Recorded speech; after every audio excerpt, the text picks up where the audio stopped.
we have a few people.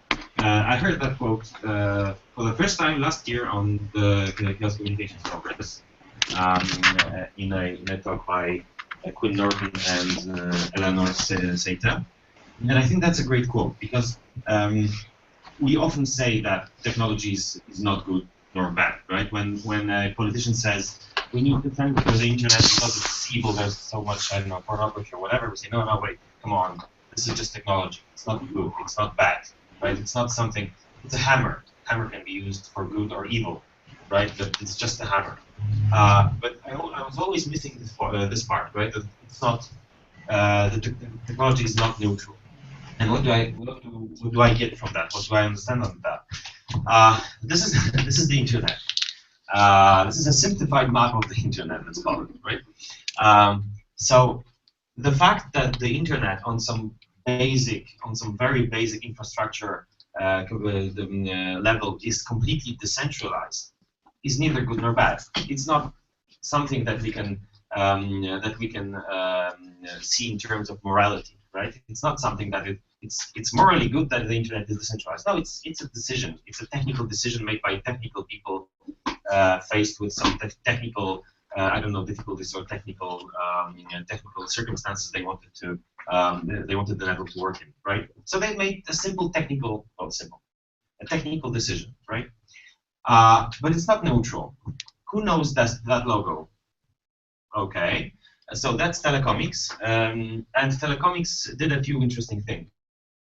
For example, when in Tahrir Square in Egypt, and the internet, the regime in Egypt was trying to censor the internet, Telecomics, among other organizations, was trying to help Egyptians to get on the net by every means possible, right? So when Mubarak regime started to censor Facebook or Twitter, where the discussion and organization of the protests was happening, Telecomics started setting up proxy servers in Europe, right? When Mubarak regime decided, so there are those proxy servers, the IPs are changing, we can simply block them. So they tore down the whole broadband network in large cities in Egypt. Telecomics found a way and started setting up dial-up servers in Europe. When Mubarak decided, okay, so now we have to turn down the whole telecommunications network. Well, Telecomics found out that there are some ham radio operators in Egypt and outside, right? So the information flow was not as large, right? But there was an information flow, and this was precisely because of that. There was a technical decision that had some non-technical effects, right? So the technical decision was not good nor bad, but the effects were, I would say, quite good, right? We could get people on the internet, we could get the information out about what was happening in Egypt or any other places, and that brings us to I think the most quoted rule of the internet, which is, the net interprets censorship as damage and roots around it. Right? I assume that we all have heard about that sometime or the other, right? I think that's the most quoted. That's the most quoted sentence about the internet ever, right? The net interprets censorship as damage and roots around it. Thing is that it's not true anymore. So Exhibit A. City of London's Police Intellectual Property Crime Unit insists on taking down websites of suspected copyright infringers. What the Police Intellectual Property Unit, or PIPCO, does is they're trying to influence registrars to remove the control over the domains of suspected copyright infringers. What I a little bit baffling about that is that it's City of London's. It's not like national police. It's the City of London's, right? It's a small, compared to the whole map there. London is not a thing, right? So it's a police department from City of London can take down websites globally. That's something to think about. Also, I decided to change the name of the unit. I think that reflects what they're doing better, and I think this is crucial. Suspected copyright infringers. This is not with a court order. This is not after the judicial process. innocent until proven guilty, right? Well, apparently there isn't any. And why is that possible? Because the domain name system is centralized, right? There's always a registrar, and even if a registrar is not cooperating, I can go to ICANN, right? If I have ways to influence that. So, Exhibit B, Egypt. Why was Mubarak regimes able to censor the internet for Egyptians centrally, like censor, for example, put a filter on Facebook or Twitter? Why would they? Why were they able to tear down the whole broadband network in Egypt when they wanted to? It's because the network was looked like that, right? There was a single point of failure. There was a single server room or two server rooms, right, under the control, or of which regime could take control, and then they could just put the filtering or censoring equipment there, or just put the lights on, right? So this is what they did, basically, right? Had the network been decentralized physically on the physical level, also not only on the protocol level, this wouldn't be as easy, right? So obviously there are ways around that. First of all, there's a discussion about ICANN decentralization, the ICANN governance model right now. ICANN is getting a little bit more open and a little bit more. I don't like that word, but I will use it. Stakeholders. I know what stakes have to do with that, but okay. Can have input on ICANN governance and governance. There's the discussion about network neutrality, etc., etc. So things are happening. And there's something called FFDN, Federation of Non-Profit ISPs. Just look that up. It's a great initiative in France and starting to spread a little bit outside France. The idea of FFDN is to have small local non-profit or not-for-profit ISPs that are peering with each other, so the network is physically decentralized, right? So we don't have this centralized single server room, yes. And you're between different countries. Yes, of course, but the thing is that it's already a better situation than when you have a single or two IXs in France, for example, or in Poland, wherever, right? Okay, so it seems that we're going in the right direction, only we're not, because there's something called walled gardens. And so I'll illustrate it like that. So this is the internet, right? When you see that picture, probably most of the people in this room, when they see that picture, sorry, it's a little bit blurry, but I think we get the idea. We'll say, oh, that's the internet, right? I've seen that picture a few times. That's a map of the internet, right? But when you ask, well, for example, you ask a regular person from or your sibling probably 8 years ago, this is what they would say. That's the internet, right? I mean, when I'm going on the internet, I'm clicking this on. This is the internet, right? And today, this is the internet, right? Ask a person, if you ask a person that is non-technical, you ask a non-geek, non-hacker, what's the internet? They'd say, oh, you know, Facebook, Google, Amazon, or whatever it was called, or something like that, right? So basically this. Also, TACMA, terms and conditions might apply. That's a great movie. Just go online and watch it. It's really worth it. So the problem with that is obviously terms and conditions, right? That might apply. If for a regular person, the internet, Facebook, that means that the rules that are on Facebook are governing their internet, their whole online world. Lately, Facebook decided, which is arguably a good and interesting move, that they will provide Tor hidden service for Facebook. So basically, when you're using Tor, you don't have to exit Tor network. You can go directly to Facebook with a .onion address, which is a very interesting move because most corporations, most large service providers try to block Tor instead of embrace it. So that's an interesting move. It's also interesting on another level because we have a decentralized network, the internet, like physically decentralized, or at least on the protocol level, decentralized. And within that network, you're running a second level decentralized, logically decentralized thing like Tor, right? You're hopping through several nodes We are going through loops to hide our identity, and so that make it harder for our connection to be censored or surveilled. And then we land here. So basically, we have two levels of decentralization, just to get to a centralized, centrally controlled, surveilled, censored network. This boggles my mind. This is something I cannot understand. So that's my reaction, basically. So some of us, or most of us, have watched a movie called Matrix, and there's a great quote there. What's good's a phone call if you cannot speak? And because it's Saturday, obviously, we all know that it's Saturday today, right? So we have to have a cat photo. So why it's actually on topic. This lady here is Nina Bailey. She's an animator. She's a graphic designer. She created the movie Sita Sings the Blues, which you might have heard about. Also, look her up. The things that she creates are wonderful.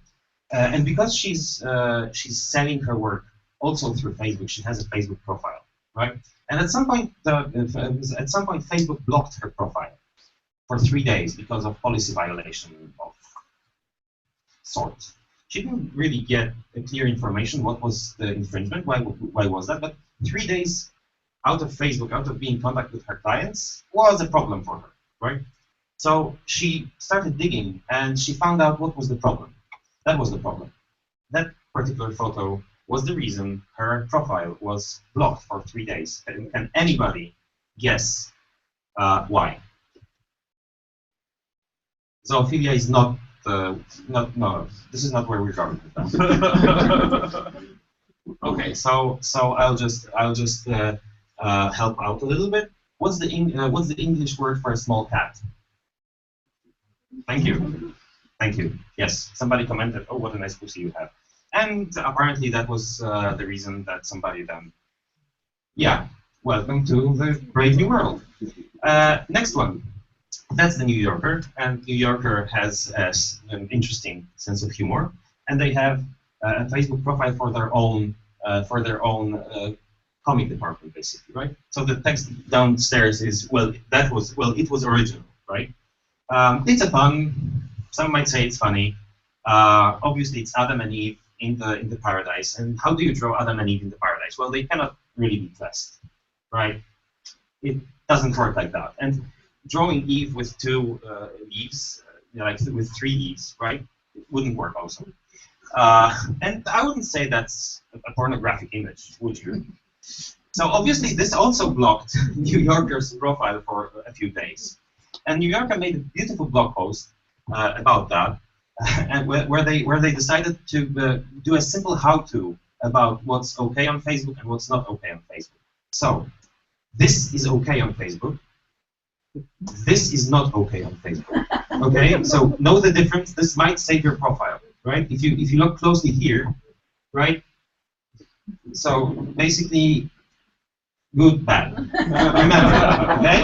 This is not easy. This is not easy. I'm trying to spot the difference. I think it's something about the length of the dogs. I don't know. But we're having a laugh here. We're having a laugh now. But this is not a laughing matter. This photo caused a profile to get banned, right? Because somebody in Italy decided that they have children to protect. think of the children, right?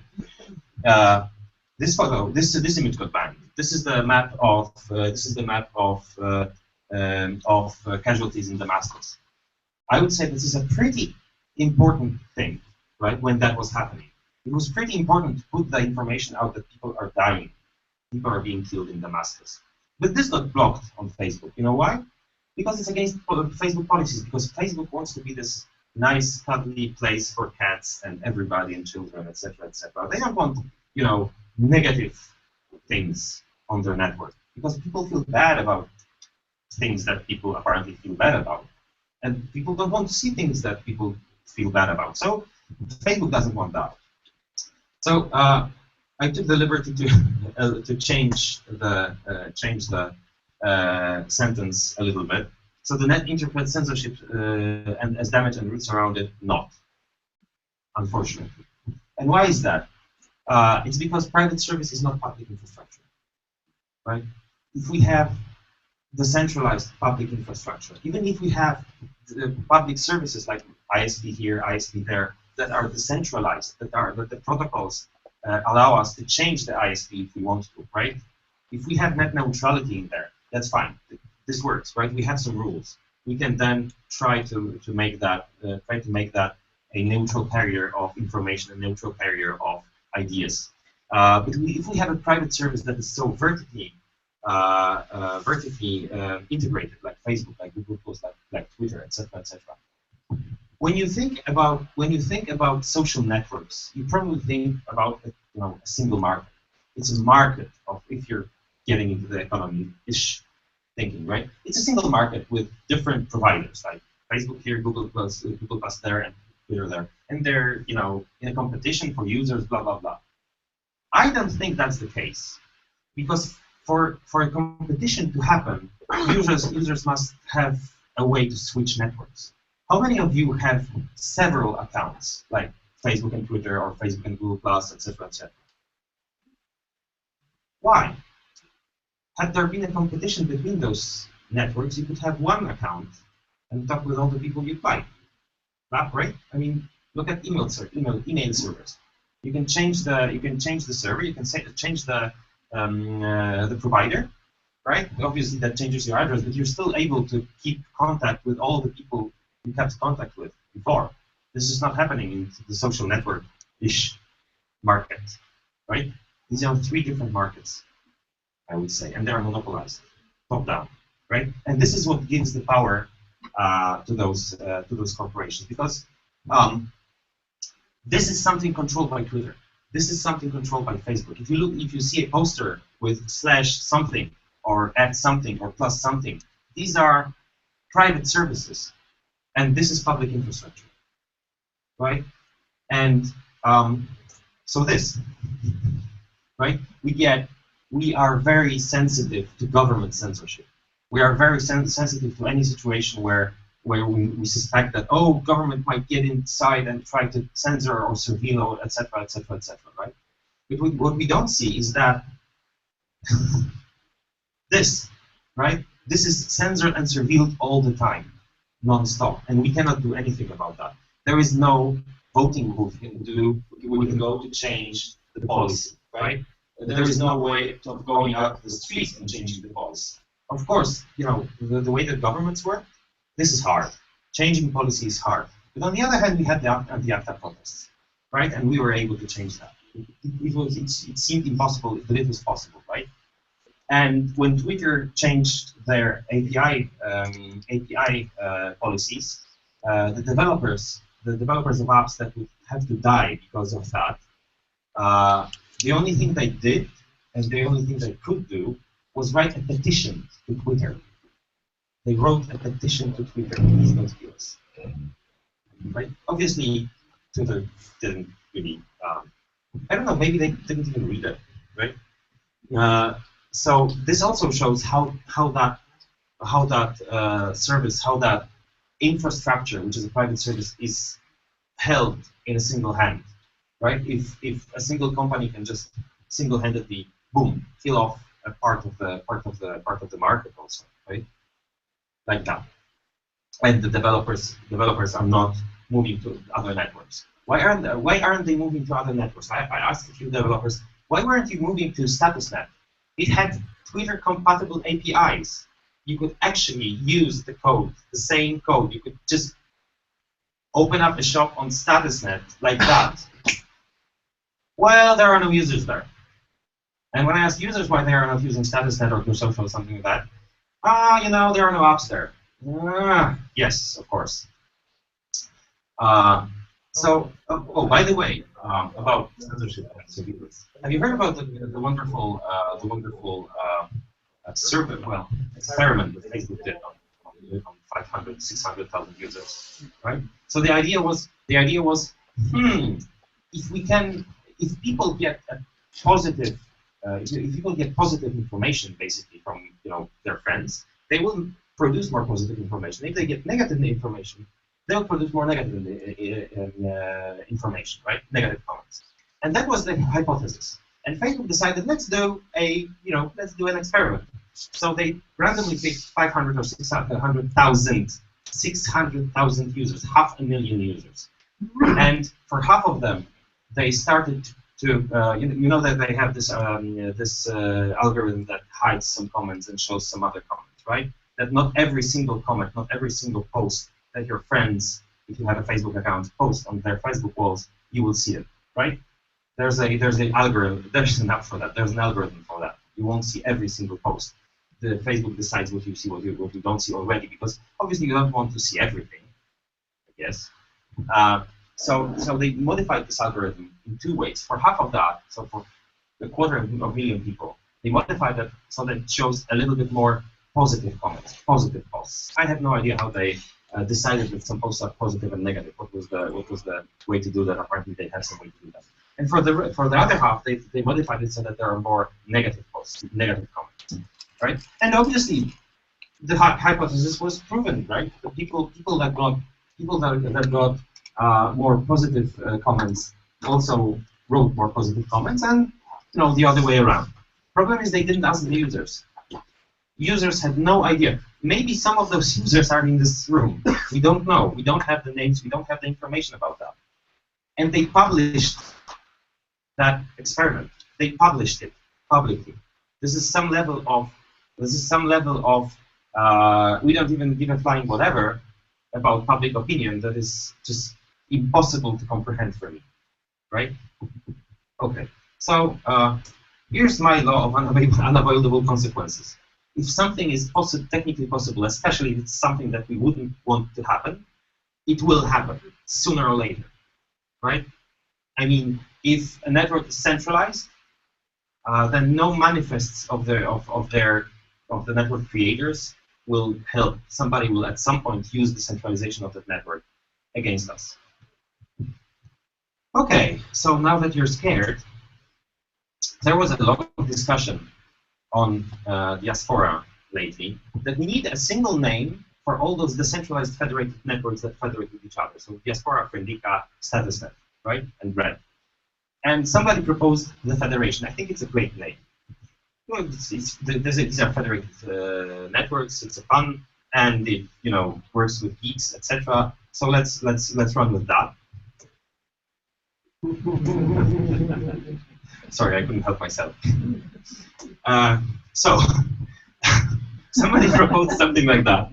I think this is a wonderful way of putting it, basically, right? So there are a few social networks that federate with each other right now, right? Each of these has servers. Well, Media Goblin is getting there. It's still not federated with Diaspora, Friendica, etc. But they said they will.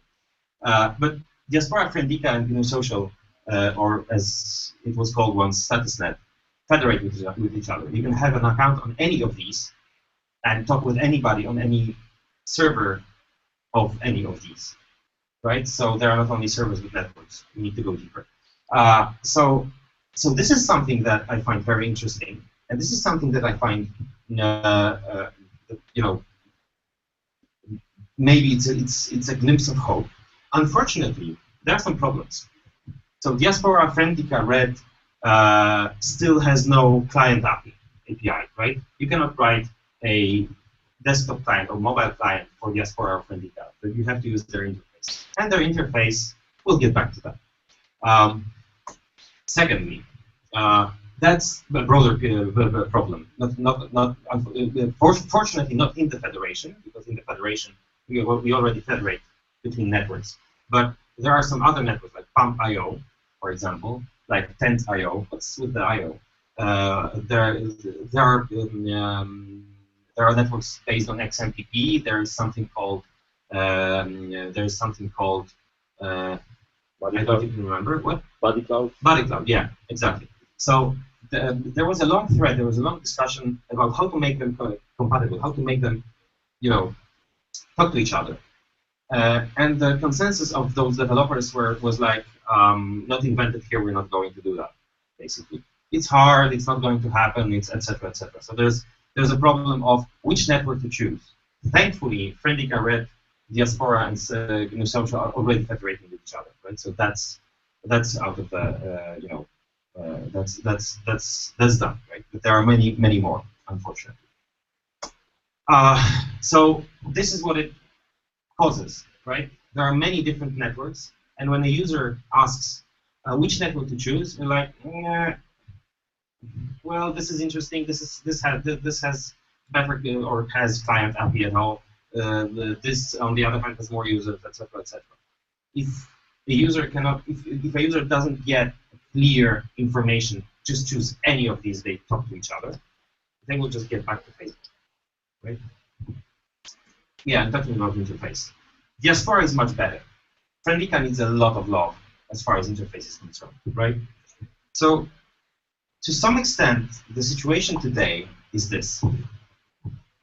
Yeah, we have the federation, right? But it sometimes is a little bit problematic to do something about it.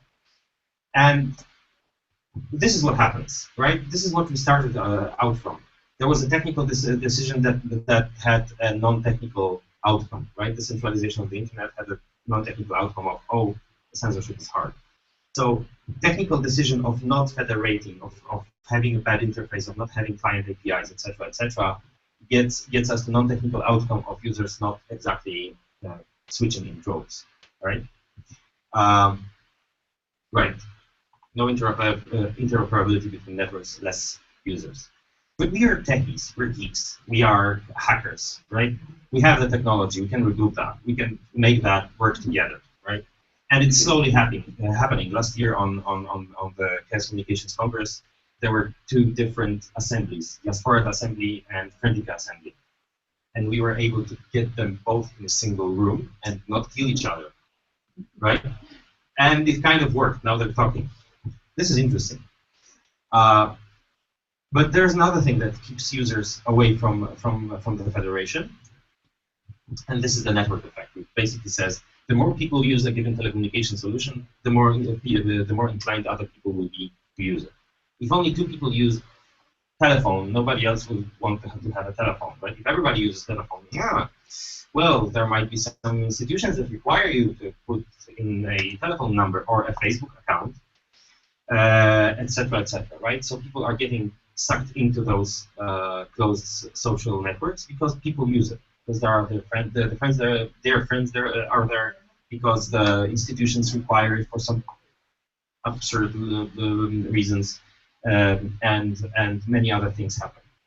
So what we can do about it is obviously marketing. I don't like that word, sorry, but I think this is the only way. Well, after we fix or while we fix the technical problems, we need to get the information out. There's something called the federation. There is Diaspora, Friendica, just choose whichever, and go there and start using it and give us feedback, right? But users don't want to switch, right? This is the basic. They're fine with Facebook. They're not interested in switching. Well, say hello to my little friend. There's a new social network called Elo, which is centralized, which is centrally controlled, and it has a nice manifesto saying we will never show you advertisements and we will never sell your data. Obviously, it's not legally binding. So people are switching in droves. For some time, there were like 30,000 new accounts per hour, right? This is simply not true. People are looking, people are searching, people are trying to find a new place to communicate with their friends, with their families, with their whoever they communicate with, right? And we need to get the information out that there's a better place than a centralized network, and why centralized networks are problematic. So that's the other thing, right? But geeks can't into marketing. We can into code. We cannot into marketing. I have like 2 left arms as far as our marketing is concerned. But then this sounded bad and really serious. But then I thought, well, we had that once already, right? We had a prevailing solution from a single entity that was really, really bad. If anybody of you was trying to create websites in 2006, oh my God, kill me now. I would even go for torture. Just don't let me work with that crap again. And then Firefox came. I remember I was trying to use Firefox with my bank, bank's website, and it was like, oops, no. And obviously that was the fault of the bank's website. It was written for IE6, right? So I went to the bank and said, listen, guys, this is really sad, and you shouldn't do that. There are standards. You should write your websites according to standards. Yeah, but everybody uses IE6, so why bother, right? 3 years later, IE6 was not able to use that website. Firefox was the situation, right? And Microsoft had to do something about standards compliance. So we were able to do that a few years ago, right? Geeks did that. It worked. So we can try to replicate that, I guess, right? We need to fix the technical problems, but then we should be able to do that. So now, before we can, there's a simple question. Who of you has a diaspora or friendly or status account? Okay, not bad. The rest of you, right? Just join and try to fight the network effect. The more of us on the federation side, the less strong the network effect is, because the network effect is basically saying I won't move there because there are no friends. I have no friends there. But if you're there, there's already like 40 people less of a problem, right? Less accounts that are already there. You can move, and they are your friends. Not everyone, right? But some of them. And people want to use. People want to move. People want to find another place. So I was told that I should leave some time for questions, so I'll do that right now. Come join us. We have cookies. By the way, this is an interesting project also. It's Twister. It's a decentralized Twitter lookalike, let's call it. It's decentralized in a way that there are no servers. Right? This is the next step, I think. Right? We need to get there. And Twister is still not usable for regular Joes. All the hackers and geeks in this room, I would strongly advise you to look closely at Twister. And in a few years, I think this is the way to go, right? But once we have people in the federation, we can then move them to a serverless environment, because that's already open standards. We can write a layer, we can write a gateway, whatever. But we cannot do that with Facebook. We cannot do that with Twitter. We cannot do that with Google Plus or Hello. So these are my contact info. Call me maybe. And if anybody has any questions, please do. And there were questions. Yes. So I think everybody can hear me. Yeah, but there's a recording or something. Unless you don't want to be recorded. Yeah, I'm not sharing any NDA or anything. Disclaimer, I'm working in the Mozilla project, so I like that you mentioned the example. So what we usually say, well, I agree that yes, we did the marketing, but part of the marketing was that Firefox was way better than IE. It wasn't only geeks like claiming that, oh yeah, you should do the standards. I mean, it worked better for the people. People understood that, this has no pop-ups. Yeah, it works, doesn't crash or whatever. So, and what we struggle with now, and for example, like the browser wars, people start switching to Chrome because Chrome was better than Firefox in the past. We are way better now.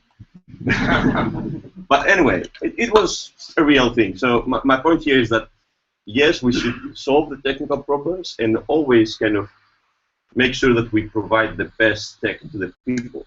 I mean, saying that, we're federated or yada, yada, yada, or we use like the best language or the best framework, yes, okay, works for us, doesn't work for your mom, doesn't work for your dad. Has to be like the best network, solves a daily problem. And that's how they switch. And all the added value, it's great and it's added value. But if they want to share a picture and they cannot share it because whatever, the JavaScript is broken, it won't work. That's, just effort. I couldn't agree more. That's right. spend so much time on the problems. We need to fix them first. Right? But I think that we need to move in two tracks. We need to fix the problems and at the same time already try to push for the users, for the information out. For example, during the last few months, the diaspora finally got a XMPP chat, XMPP-based chat. So in a few, I don't know, in a month or two probably, hopefully before the Congress, you will be able to chat with people who have a diaspora account with any XMPP server, right? Because this will be another layer of interoperability, right? And this is also something that users lacked in diaspora, right? There was no chat. Where there is no chat, right? So now it is. This is happening slowly but slowly. It's happening. Diaspora got the management got changed, right? It was given to the community, and then the development started really, to move forward a few months ago or a year and a half ago. So this is happening, and I'm trying to put two things here. First thing, get involved, set up an account. If you can, just do a pull request and try to help out with this. Even inform about bugs. That would be awesome. And the other thing, it's already there. People are using it, and I see more and more non-technical users using it and being happy with it. I'm not happy with it. Okay. But I'm not technical. Okay. So this is slowly happening, and we have to push forth. Yes. Yeah, I just want that. I want to say everyone should join the federation, but I want to connect your first part of your talk with the second part here. What if I actually don't want a social network? I mean, I have email and IRC, and I'm happy with those. And I don't have Twitter or Facebook. Neither do I have StatusNet or Friendica. So I think because technology isn't neutral, not good or bad, nor neutral. And the platforms themselves, they form how we communicate. And I've had Twitter for a while, and I had StatusNet for a while, but I don't agree with sort of the idea of what kind of communication it generates, because it isn't neutral. When you have just a feed of lots of 140 characters that forms the conversation in a certain way, it's not neutral. And when I don't want that kind of conversation, then I don't use Twitter nor StatusNet. It doesn't help if it's federated. And I think you should, to your federated list of social media, you should add email. Yes. We have it, it works, it's great. Though dependent on DNS, what is it? Yes. So obviously there was a hidden part of that statement here. If you use social networks at all, right? Obviously, this is not to say that if you're not using social networks at all, you should join Diaspora right now. No, obviously not. If you don't use that kind of tool, if you don't need that kind of tool, obviously this is not going to happen, right? But if you use social networks at all, you should at least consider it. You should at least poke with it. You should at least look at it. And as far as email is concerned, Friendica puts a lot of effort into being email compatible, so that people that so you can this will sound crazy. You can actually connect an email account, an email friend, so that when you post something on Friendica, the email gets sent to the friend, and when friend replies to that email, that gets as a comment into your Friendica feed, right? So they're also doing that. So this is also an interesting way of having interoperability and not pushing people to use a tool that they don't want to use. Yes.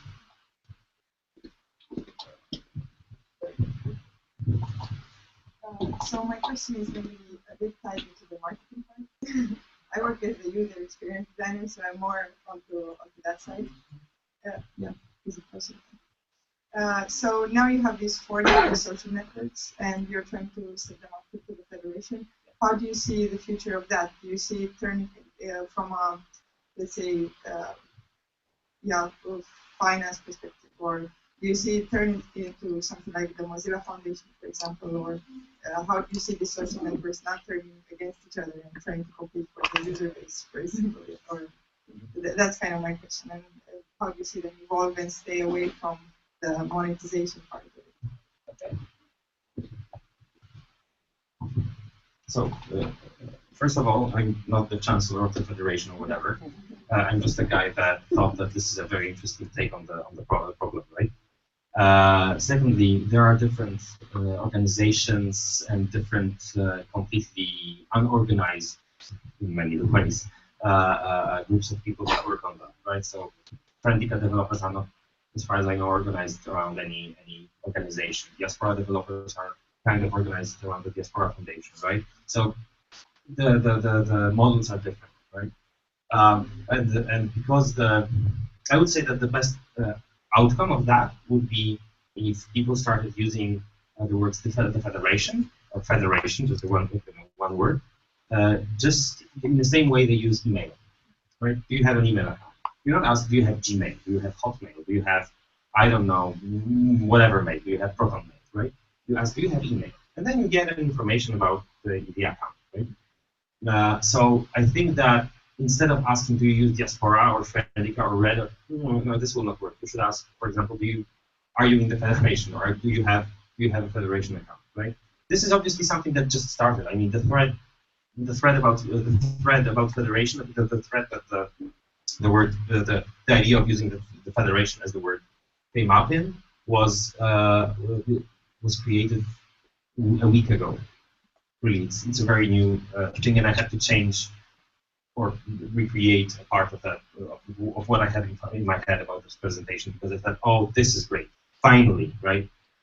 Because one of the problems I had before was how to talk about that. Well, now we have a way, right?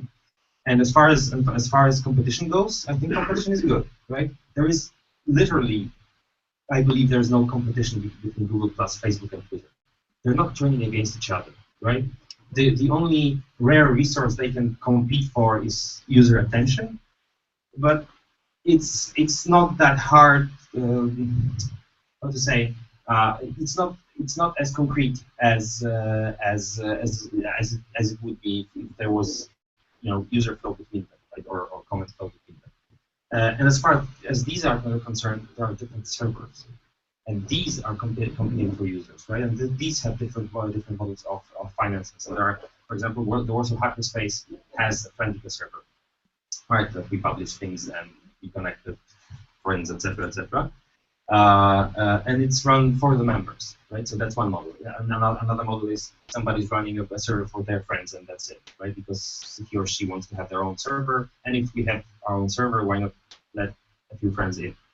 Another model is used on joindiaspora.com, so the main or first diaspora publicly available diaspora server that right now doesn't accept new users, but just has handles the users that got there before. You can just donate $2 or 50 kronas or whatever, right? And that helps them pay for the internets and the servers, etc. And the competition also, and thanks to the fact that you can change networks quite easily. Obviously, you have to change your contact. You have to re-friend your contacts, and this will happen automatically at some point, right? Also, this is somewhere in the feature requests.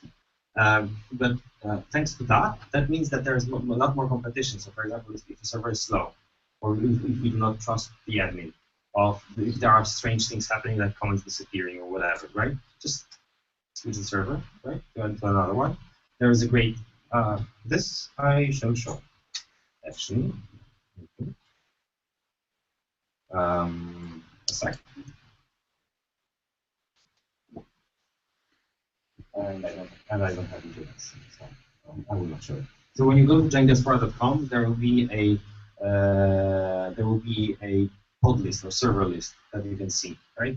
And the servers have statistics, for example, more or less how many users. What's the general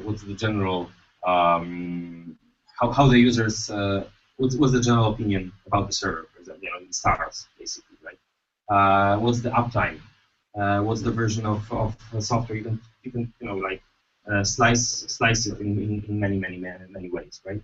So this is where the competition happens, right? And this is I would say that this is not threatening the federation as federation, because if people choose a different server, this doesn't dismantle the federation, right? And the networks have no incentive to re-defederate, let's call it, right, from each other, because that would mean that they're much, much smaller. Right? There's less incentive. The network effect doesn't work for new members, right? Because right now they have the power of, with their powers combined, right? And if they switch that off, which would not make any sense, but if they did that, they would have a lot less people using those protocols, using those, communicating there, and the network effect would just, thank you, it wouldn't work, right? So I guess that's the answer.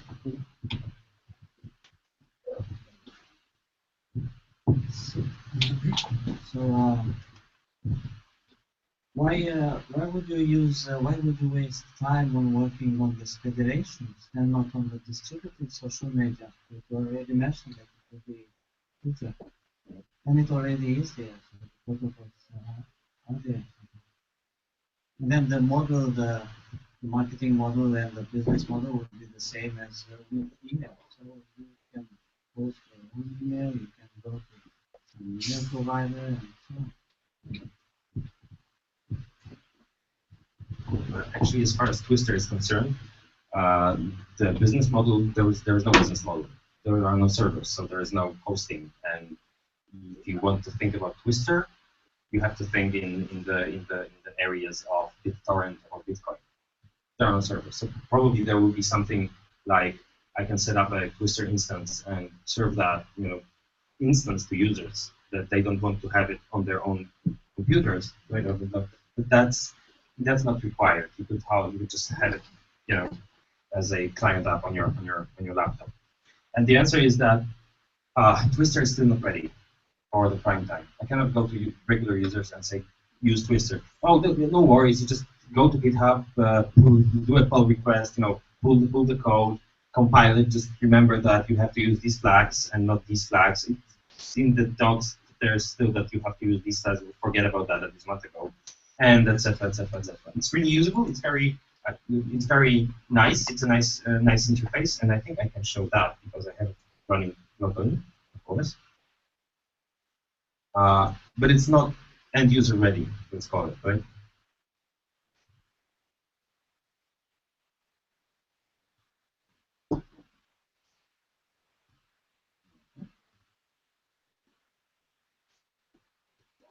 So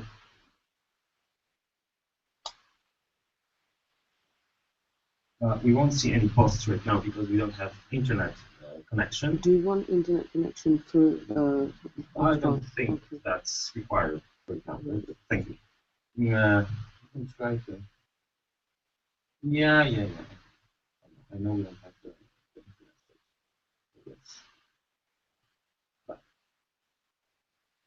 internet. So basically, this is how it looks, right? It's usable. It's very convenient, and there's a lot of discussions already, but it's definitely not end user ready, right?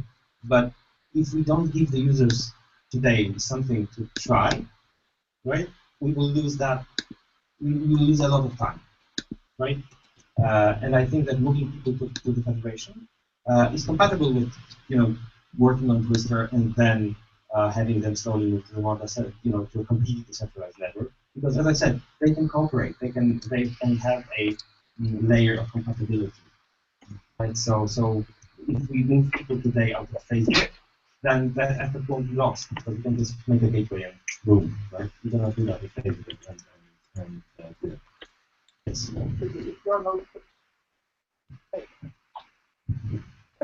If there are no servers, how do you bootstrap the initial connection to the network? Okay. So now we're in technical land. I'm not a Twister developer per se. I'm a Twister user and I'm trying to do things with the interface. But basically, it's based on DHT and on the Bitcoin protocol for the ownership of Bitcoin. Okay, so you need the bootstrap to find the initial network then. I think we should talk about that later. Anybody else? Okay, thank you very much. Join the federation.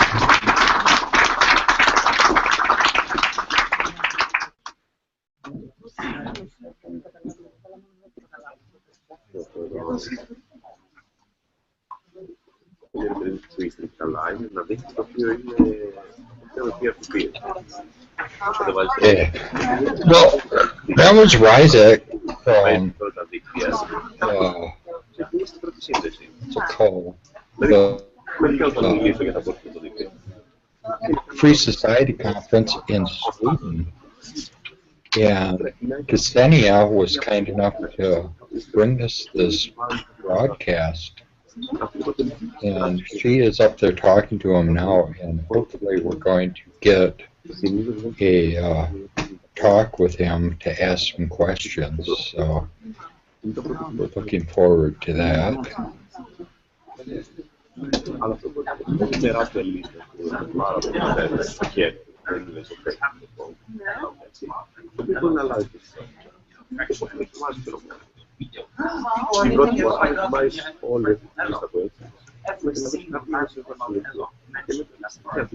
Hello, Jamie. Can you hear me? Yes. This is Chris We're still live. So I enjoyed the talk. I'm not camera ready today. It's just not in that kind of mood today. But yeah, I was watching the talk with great interest actually. I really like this idea of the diaspora. You know, it came out a few years ago, and it was a very ambitious project to try and decentralize Facebook and unfederate the federation. But it was fraught with difficulty. In many ways, was an idea ahead of its time. Yeah. Ksenia, Chris and I are just talking now. We're still live. I don't know if you can hear us. Probably not.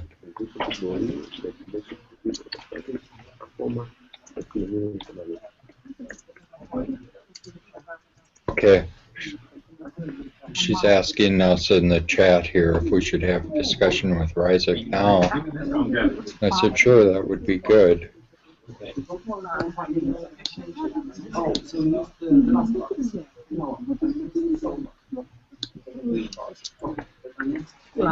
Yeah, I looked in the mirror yesterday and my hair and beard is kind of growing out, and I was like, oh, it's Halloween, because I think I look like a werewolf now. My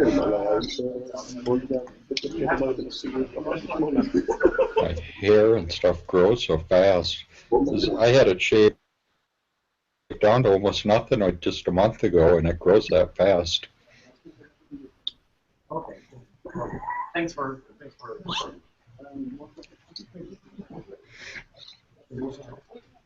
How's the sound?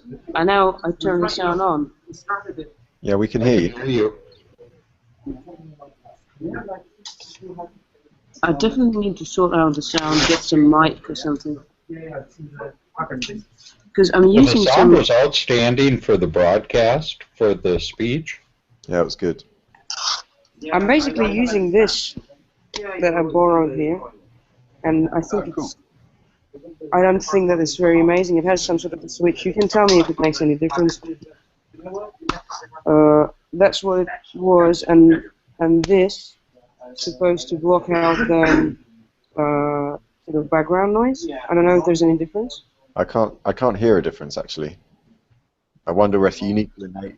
Well, I can't hear a difference right now. I don't think it's switched over when you just plugged it in. Yeah, you need to enable it in the menu. Was that on purpose, or was that a no? It was my last night. Oh, okay. So it was actually very fortunate. Hi, nice to meet you. I think it sounds okay now for just talking to him.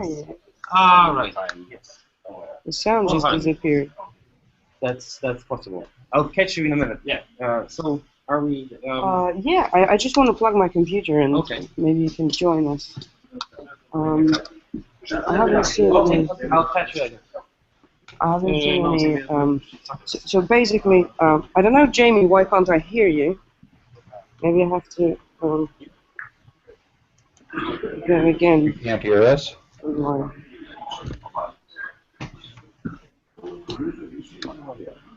can't hear anything. Something's wrong. Do you have your volume up?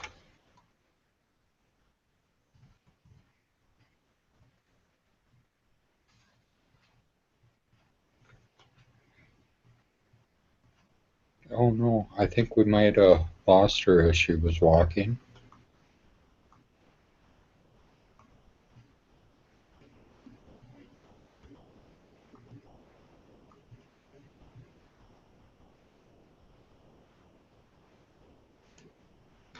Oh, it looks like we've lost her. Oh, she's coming back in stages, and she's muted at the moment. So I think she's probably just sorting out her microphone situation with the speaker. Yeah, you always have that uncertainty when you lose the connection because you don't know if it's your connection getting dropped out or if it's their connection. So I got my router booted me off earlier in the broadcast, and I wasn't sure if it was her or if it was me.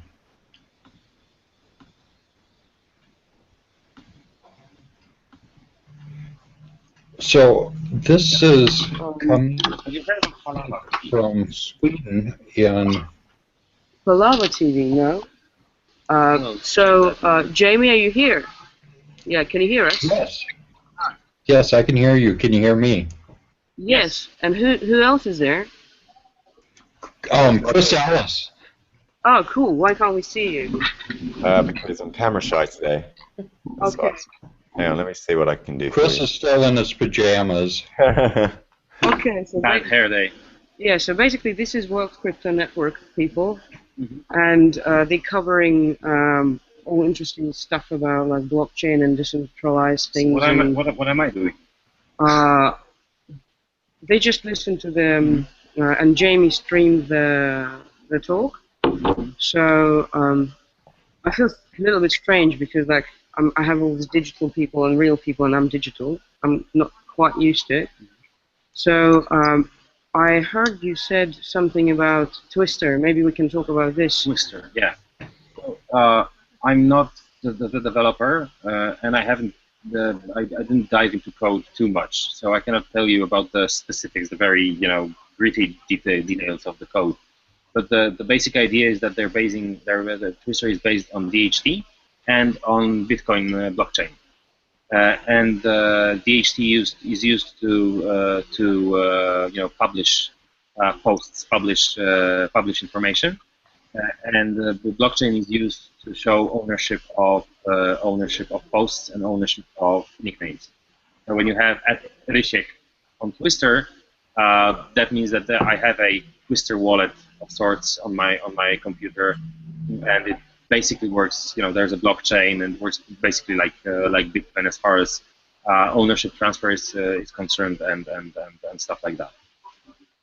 So when the data then is domiciled on all of the various members' computers across the world. You mentioned distributed hash table earlier, I think. Yeah. They're basing it on the distributed hash table. Yes. And so, what are the latency? Are there any latency issues? Because it was alpha and now it's more or less beta software. I don't think anybody was concerned about latency too much lately. I mean, at all. But I remember having quite instant conversations with people on Twister. So it's not like I'm publishing that and I'm waiting 2 days for it to come through, right? On the other hand, there were some problems. From time to time, there were some problems with private messages. I think, right? That private messages seemed that some of them came to my Twister instance a little bit late. I mean, an hour or two.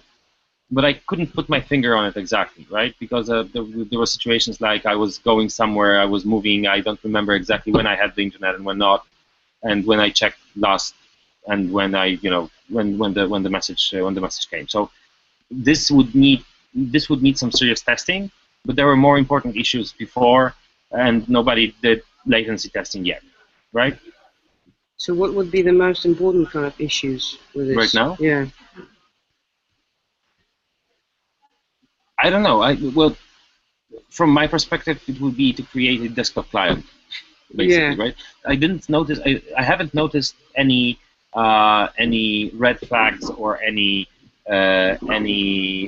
things that are completely stopping the use or making it impossible to use Twister. I'm using it daily, basically, right?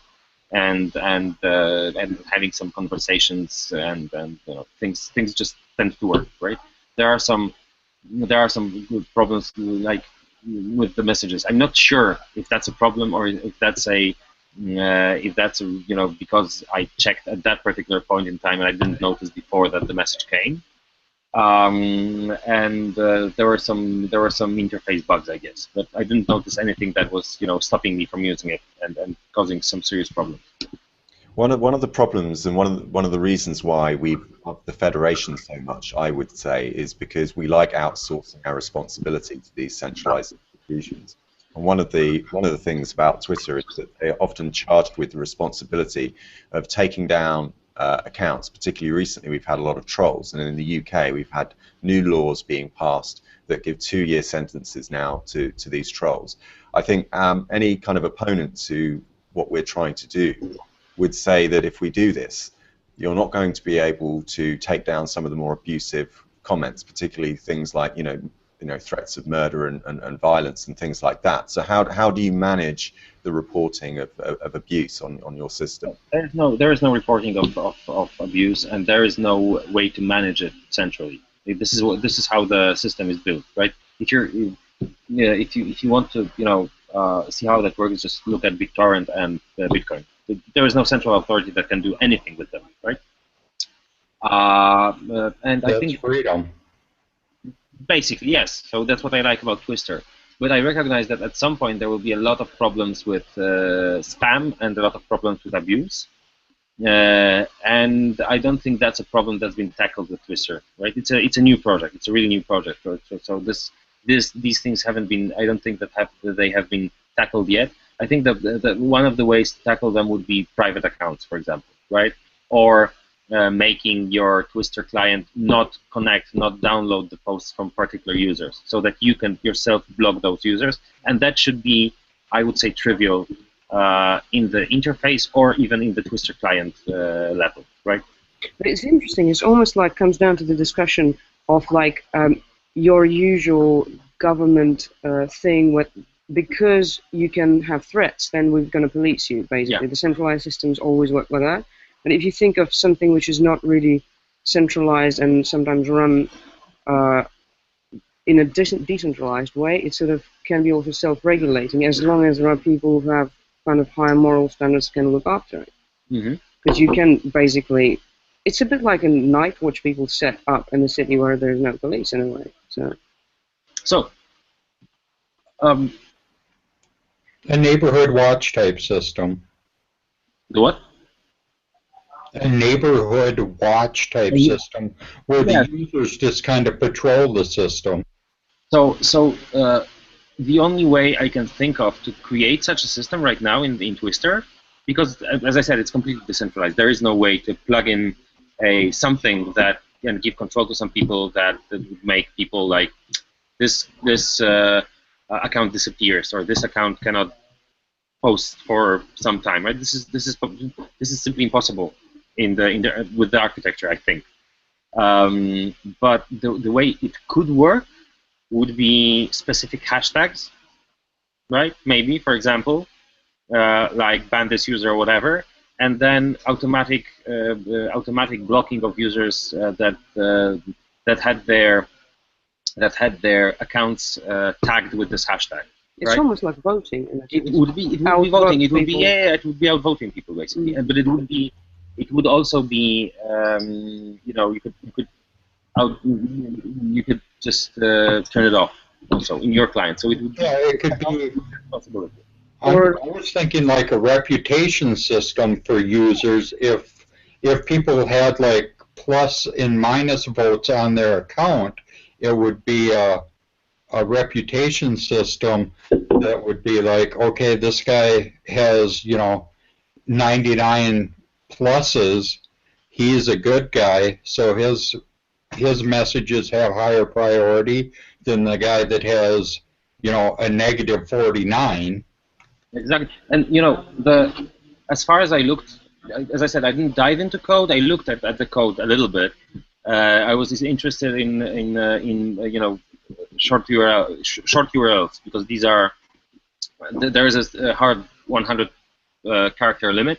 So when you have a long URL, we all know the problem. And there are some ideas of implementing that within Twister automatically. But the way it can be done is that a post can have additional fields, additional information, right? And the user account can also have additional information that is available via JSON-ish API, right? So there is nothing stopping anybody from extending Twister and putting new fields there. For example, field reputation or field other users' votes, right? And I think the other way, the latter way would be more interesting, because that would also make it possible to base the reputation of a given person for a given person on their friends, on their connections. So that for me, exactly, for example, for me, a +1 from my friend is a much more valuable information than a +1 from John Doe from somewhere else, right? Or a +1 from my non-friend, etc., right?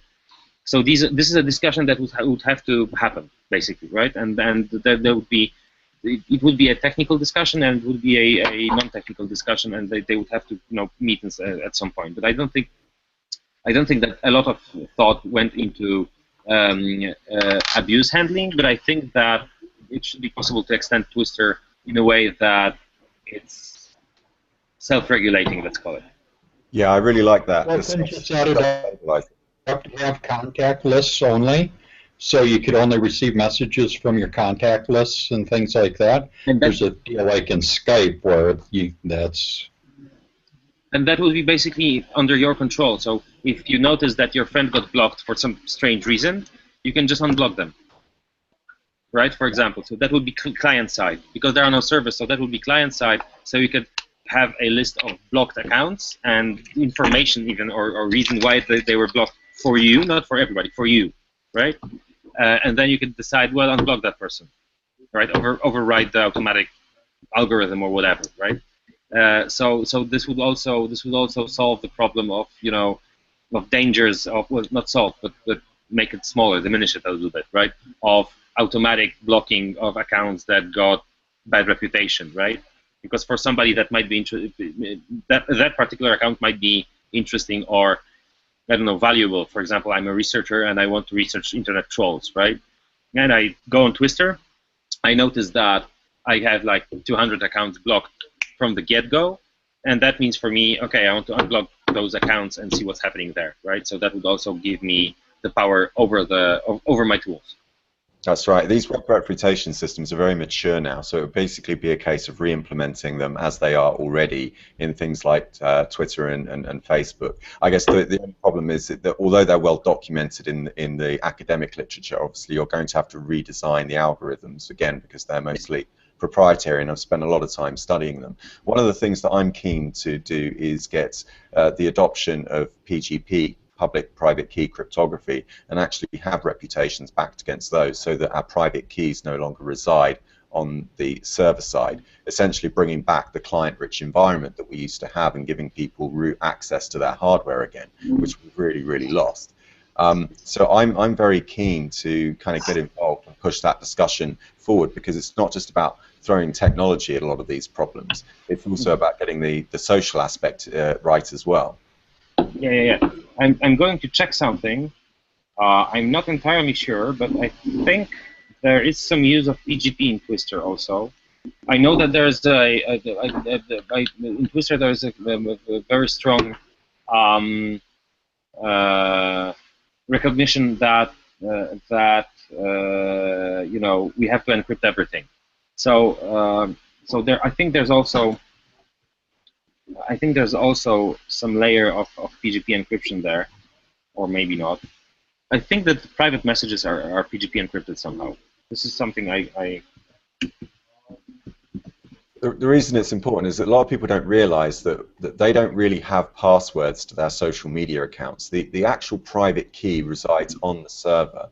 You simply have a password that unlocks that private key. If any provider ever tells you that you can reset your password by email, you don't really have a password. You essentially are being given a token. That token then gets hashed in the browser, and it uploads the hash to confirm that you have knowledge of that token. Yeah. And it's actually a very, very weak system. And SSL as well. I mean, a lot of people don't realize how many flaws there are in SSL. Not because SSL itself is such a bad design. It's given us some great service over the decades. But the problem is that a lot of developers aren't necessarily into InfoSec. They're not necessarily trained in cryptography. And so if they don't implement it properly, then effectively you don't have security. Yeah. And Twitter already is having huge problems. We're seeing reports. I'm certainly noticing it that I have to tweet things twice now because it will reject it the first time around because it will get false positives in its spam filtering. The level of spam is going up because the frauds and the spam bots are getting so much better at mimicking honest signals in the network. Mm-hmm. So I think this is a vital thing to get right. Mm-hmm. Well, I don't think there will be a single solution to the spam problem, right? Because obviously, again, if we give the power to the users, like the way to, for example, like on Slashdot, when you have comments, right? You can move the sliders, which comments are hidden, which comments are shown, abbreviated, and which comments are shown full, based on the score, right? So I guess that would be also a way of going about that. Right, because that would mean that new users can put the slider of which accounts are automatically blocked, either up here saying only accounts that have already some reputation can talk to me, or down there saying I just want to talk with anybody and block them locally if I feel like that, right? So I guess that would also, but that means that users would have to click by themselves. Well, as I said, this is well documented, and I'd like to recommend this book, which is Building Web Reputation Systems from MIT, I think, and it was a very good book. There's lots of other books similar to this. Just start Googling some of the authors, and you'll see it. And I think it could make a lot of the product offerings really powerful. Also, as I've been doing a lot recently, I'm plugging Keybase in a big way because this actually allows people to set up PGP keys, and then you can attach those PGP keys to your social media profiles so that you can then validate who you are. And not only that, you can also get what are called trackers. So people that can track your PGP key, if at any time it becomes compromised, they can put in a revocation request to say that it's not you. And I think that's really powerful, right? Because our friends know us better than anyone else. They can tell when we're not being ourselves. Mm-hmm. Yeah. Okay, I couldn't find anything about PGP in Twister. I think that will make it something I agree with that. Yeah, I think the PGP stuff is really important to getting this stuff too. And if we start implementing that in these new messaging systems and things, it will make that right there could help eliminate the problem of spam and stuff altogether anyway, because you pretty much have to. Well, there will be spam in private messages, at least, because you have to have, like on Twitter, you have to have a two-way relationship, right? People have to follow each other to be able to send and receive private messages from one another. So there will be no spam in private messages. As far as the the timeline or the general whatever it's called is concerned, that then the reputation systems kick in, and that would be something that would solve the abuse or spam problem. And blocking, right? If a user doesn't like a particular account, just block it. Thank you. It's also like on a sort of non-technical level. It's what we consider spam. Do we consider Facebook ads, which sort of tailored for us, as spam or not? Yes, that's spam for sure. It's like whether it comes from one central authority or it just comes from, you go to like a Turkish market or something, and everyone tries to sell you stuff, and it's like, I don't want that. The thing is, it's psychological manipulation. That's what marketing is. You're giving someone information with the intention of affecting their behavior in a way that is positive to you, but not necessarily positive to the other side. And that's why I think people often feel Facebook's a very weird place. Nothing interesting really happens on Facebook. It's mostly just benign kind of, we often joke about it, but kittens and babies and just lolcats. But nothing, it's almost like being on an intravenous drip. You're just being fed this kind of sedative, and it's not, the reason I love Twitter is because it's open by default. It's asymmetric follow model, which means that I don't have to follow the people that follow me back, and also the people on Twitter are the people I'd like to know rather than the ones that I got to know over, in my childhood. So I don't always want to be stuck in my past. It's not that Facebook is a bad idea. It's just that we don't want. I think the problem with Facebook is they don't want you to leave. That's why they emphasize so much of the content-rich newsfeed where you can watch the video in stream. They don't want you to leave. One of the biggest insights that Google gave us in the early 2000s is that, unlike Yahoo, they didn't try to serve you up weather and news and everything else. They wanted you to have a good user experience. They wanted you to find what you were looking for and leave, because they knew that you would come back in the long run. It was a very brave play, and many startups today wouldn't get any investment if you went to them with that kind of proposal.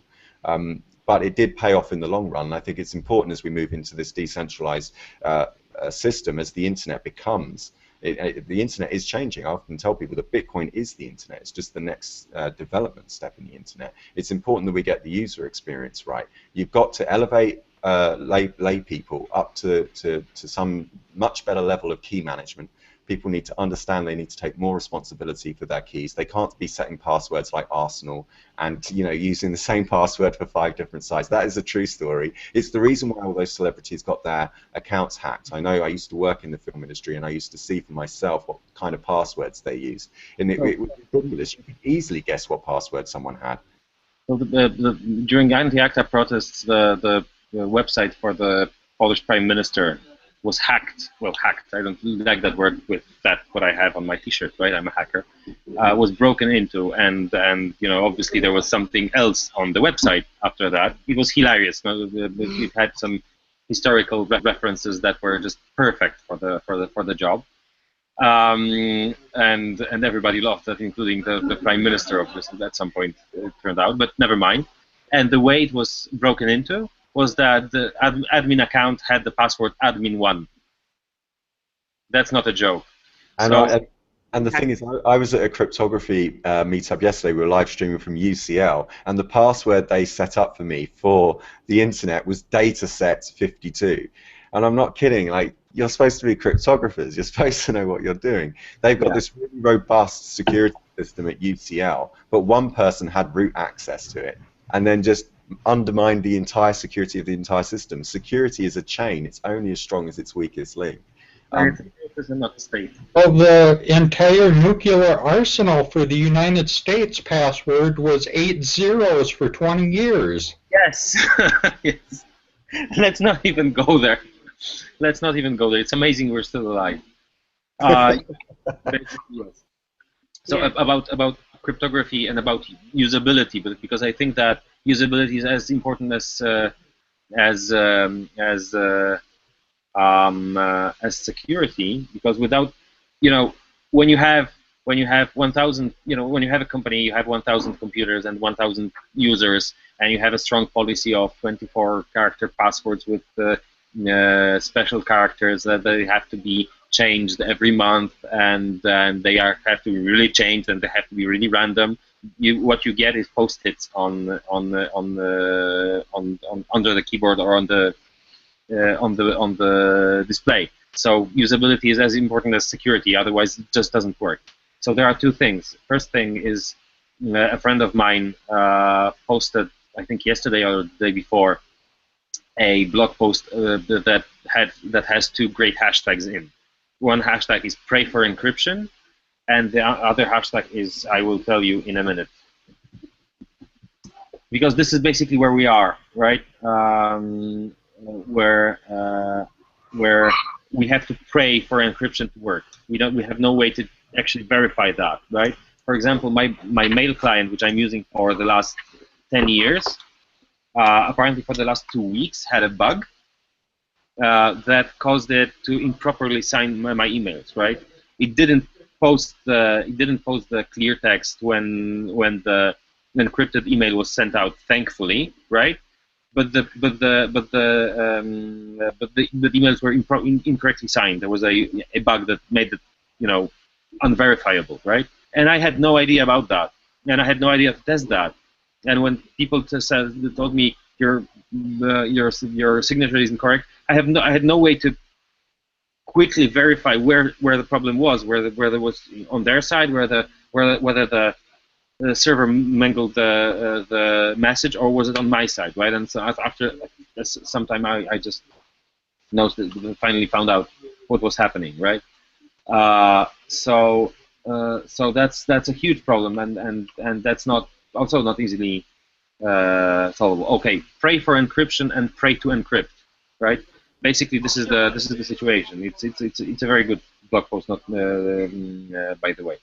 And the other thing is that I had an idea some time ago, and I'm trying to push it to Enigmail, and I'm trying to push it to Mailpile. That instead of the regular way we do PGP with email, which is get an email address of a person you want to communicate with, get their key from the key server, verify the fingerprint, which you got some other way, hopefully safely, and then send the encrypted email. I think we should do it the other way around. When I give my card to somebody, I have my fingerprint on the card. So instead of saying this is my email, I could say this is my information account number. Just put that in the address field, and then under the hood, Enigmail would download my key and ask the person, is that the email you want to communicate with? Which is much easier to verify for a person, right? So the hard part has to be done, because the person has to input the fingerprint, because otherwise it's like, okay, I have the email already, so I just assume everything's okay, right? If we revert that, if we put it on the head, then the person has to put the correct fingerprint in the address field. Then they get to verify something that is easy to verify for a person, right? So we know we're safe already. And another thing that I think is a good thing in this idea is that we get to use all the intuitions that work with bank accounts. Whose account number you have to send money to? The person you're sending the money to, right? Whose account number you have to verify that money came from that person? Their account number, their fingerprint, our fingerprint, etc., right? So we get to use the intuitions, and we don't have to even use the word public key or private key or whatever like that, right? And that's a simple change in the interface, right? This could be done, right? So I just put that. I submitted that in bug reports to both projects, and I'm sitting and waiting and hoping that they will do that, because I don't have the time to do that. Yeah, right. Well, I think we definitely we need to be careful. Mm-hmm. We need to be careful though with these biometric data things though for verification, and remember that a fingerprint is a username and not a password, and because they can be easily faked, and it doesn't prove that somebody can come along and force my hand down onto a fingerprint reader. I was talking about the PGP fingerprint, the public key fingerprint. I wasn't talking about biometrics. Biometrics would be kind of scary when you get into this kind of thing, because it incentivizes the arrest of the body. Once you lose control of your body, you have a private key. Yeah. But it's a user account number or name, not a password. Absolutely. But I was thinking this live stream can go forever. Maybe, I don't know. You spoke about federated networks. Maybe just like switch the conversation a bit, and we'll let you go. Mm-hmm. And I can stay and chat with my virtual. Where can people find out more about this project? It's not a project. It's not a project per se. There are different projects. There's Diaspora, there's Friendica, there is StatusNet. These are different projects. These are different social networks that are federated and distributed, right? So you can have servers that talk to each other. And at some point, the servers of those networks started to talk to servers of all the rest, right? So you have Diaspora, Friendica, Red, and StatusNet talking to each other, more or less, right? Which is a very interesting situation, and which means that suddenly the number of users quadrupled for each of those networks, because you have all the users from all the networks, right? And that's just an idea that came out a week ago, that maybe we should find a single name for the whole gang, right? And one of the names which I really liked was the Federation, so I decided to go run with that, right? Because instead of bike shedding and searching for the perfect name for the next 2 years, just start using the name that works and start promoting the fact and the information about the different social networks. And this is just, you know, this is not a project. This is just started, right? So I'm organizing an assembly of the Federation on the Chaos Communications Congress. I hope that Diaspora will come, Friendica will come, Red will come, StatusNet will come, and anybody else is invited also to come, right? And talk to each other and try to get developers to finally make those make next networks like BuddyCloud compatible with the Federation, right? With any of the protocols used by the Federation. Because the compatibility is sort of the main problem. Yeah, you cannot have when a user asks, okay, so what should I use instead of Facebook? You cannot have an answer saying Diaspora or Friendica or StatusNet or this or this or that. They're not compatible, and there's no way to, you know, choose. You just have to flip a coin, and if your friends are on a different network, you will not be able to talk with them. It doesn't work. People will just say, well, I'm going back to Facebook, right? But if you say just use any of these and they talk to each other, you know, just look at the interface and pick one that you like, right? Ah, that's a completely different ball game, right? Oh, this is interesting. I have choice. I can blah blah blah, etc. I can choose a server. This is a different game then. It's been amazing. I've been really interested in this. I'm looking forward to going back and watching it again. How many more days is this a conference going over a few days, or is it just one day? Tomorrow. Tomorrow, Today yeah. and tomorrow. And I also wanted maybe to, I know they're going to be like a key signing party later on. I don't know who's doing it. We can do a little one because we spoke about it on World Crypto Network several times, and I think it's going to be good to just do one sort of streaming from there. That would be great, because I'm trying to bring these things back into fashion. You know, I've got my blockchain ID. Thinking of. Crypto parties do that. Exactly. Okay. So look forward to that. That's great. Yeah, Okay. that would be really cool. Mm-hmm. If you need to get in contact with me, that's Rysiek at hackerspace.pl, right? So that's basically XMPP and email. Well, that's great. Well, thanks a lot, guys. I've really enjoyed it. Thanks for your time. Come to the Congress. Yeah, we'll do. Cool. Yeah. Okay. Thanks a lot. Cheers. Bye-bye. All right, thanks for joining us. My pleasure. I'll stay for a little while. I need to drink something as well.